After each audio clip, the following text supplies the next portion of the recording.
If your faucet keeps dripping even after you turn it off, a worn cartridge may be the reason. Welcome to Kitchen Faucet. In this video, we'll replace a Moen 1224B cartridge, remove the old part, install the new one, and restore smooth faucet operation. Some faucet designs may differ slightly, but the overall process is very similar. Let's get started. Step 1.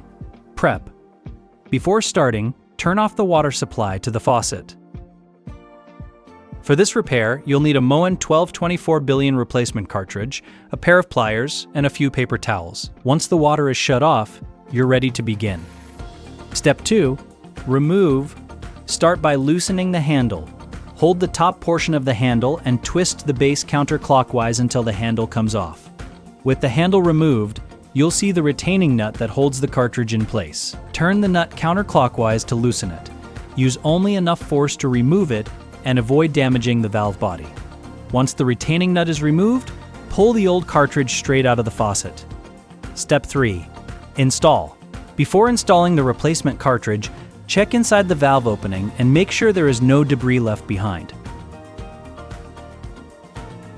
Next, compare the new cartridge to the old one and make sure the locating tab is facing the same direction. Align the cartridge and push it fully into position.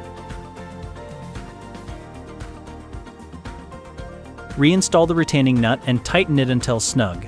If necessary, rotate the cartridge slightly so it aligns correctly with the handle assembly.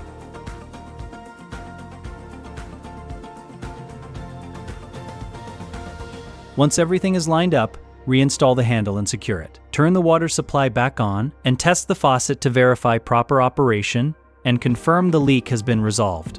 And that's all it takes to replace a Moen 1224B cartridge and stop a leaking faucet. Thanks for watching Kitchen Faucet. If this video helped you out, don't forget to like, subscribe, and I'll see you in the next one.